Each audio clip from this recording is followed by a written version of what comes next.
Arrest warrant আছে। কার? মন্ত্রীর ছেলে অসীমের নামে। মেয়েটি নিজেই তার বয়ানে এটা বলেছে। আমার ছেলে এরকম কাজ করতে পারে না। আমার স্যার, অসীম কোথায়? আমিও তাই জানতে চাই, আমার ছেলে কোথায়? আমার ছেলে তো 3 দিন ধরে বাড়িতে আসছে না।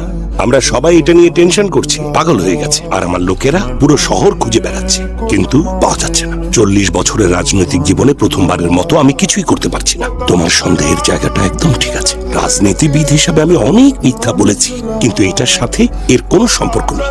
2 দিন আগে আমাকে মন্ত্রী জানিয়েছিলেন কাউকে কিছু না জানিয়েই আমি যেন ব্যক্তিগতভাবে ওনার ছেলেকে খুঁজে দিই। আনঅফিসিয়ালি বিষয়টা ডিল করছে। স্যার, আপনি ওকে এভাবে খুঁজে পাবেন না। কমপ্লেন করতে বলছো, আর তোমরা তখন প্রেস আর মিডিয়াকে তা জানাতে পারো, আর শহরের কোণে কোণে পোস্টার লাগিয়ে দেবে, তাই তো? যাই করো, আমার ছেলেকে চাই। স্যার, আপনি জানেন আমি ওকে পেলে কি করতে পারি? কি করতে পারবে? অ্যারেস্ট করতে পারবে, আদালতে নিয়ে যাবে, জেলে নিয়ে যাবে।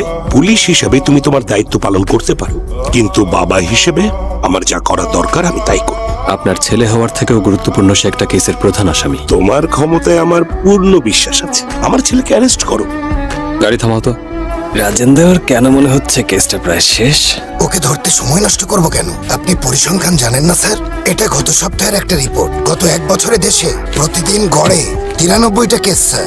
রাজির মতো 4 জন মেয়ে, এসব দেখলে ভয় লাগে স্যার। যদি কিছু মামলারও বিচার হতো, কতজন মেয়ের সাথে ন্যায় হতো স্যার? গ্রাম্য বিচারে কিছুই হয় না। যদি 4 জনের নামে মামলা করলে 1 জন বের হয়ে যায়, তাও অন্তত বাকি 3 জন সাজা পেত। এটাই আমাদের দেশের অবস্থা স্যার। একজন বড়লোকের ছেলে এমন কিছু করলে ওর আইনজীবীকে যে টাকা দেওয়া হবে তা আমাদের 1 বছরের বেতন। 10 দিনের মধ্যে বেরিয়ে দাঁত বের করে হাসবে। আমাদের ট্রান্সফার হবে, কোনো মন্ত্রীর বডিগার্ড হিসেবে পাঠানো হবে, এমনকি আপনার চাকরিও চলে যেতে পারে। এই ধরনের খবর টিভি মিডিয়ায় 2 দিন হয়তো খুব চলবে, তারপর কোনো নায়িকার বিয়ের খবরে সে খবর চাপা পড়ে যাবে। মেয়েটা সারা জীবন ভুগবে, আর জানোয়ারটা আবার কাউকে একটু বেশি বলেছি। ঠিকই বলেছো তুমি একজন সাধারণ মানুষ, কিন্তু যদি ওকে ধরতে পারো কি করবে বলো তো? যাতে কেউ ওর চেহারা দেখে চিনতে না পারে। এই ব্রিজের নিচে ঝুলিয়ে রাখবো স্যার।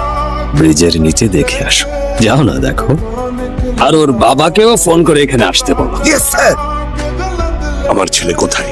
ওর সাথে কথা বলতে চাই। তারপর ওকে জেলে বা রিমান্ডে নিতে পারো, যা খুশি করতে পারো। জানি না ওর সাথে কথা বলতে পারবেন কিনা। গফুর। জি স্যার। ওর চেহারাটা একটু দেখাও তো। এখানে সাইন করো বিজয়। ডক্টর, কিছু জানতে পারলেন?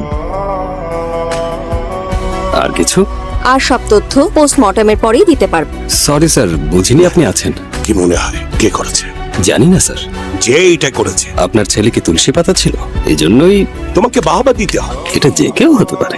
আমজনতা হতে পারে, হ্যাঁ। বা প্রেসের লোকও হতে পারে। মেয়েটার মা বা বাবা বা ভাইও হতে পারে স্যার।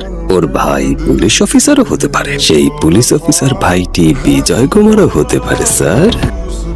আপনি কিচ্ছু করতে পারবেন না। আপনার আত্মীয় স্বজনকে খবর দিতে পারেন।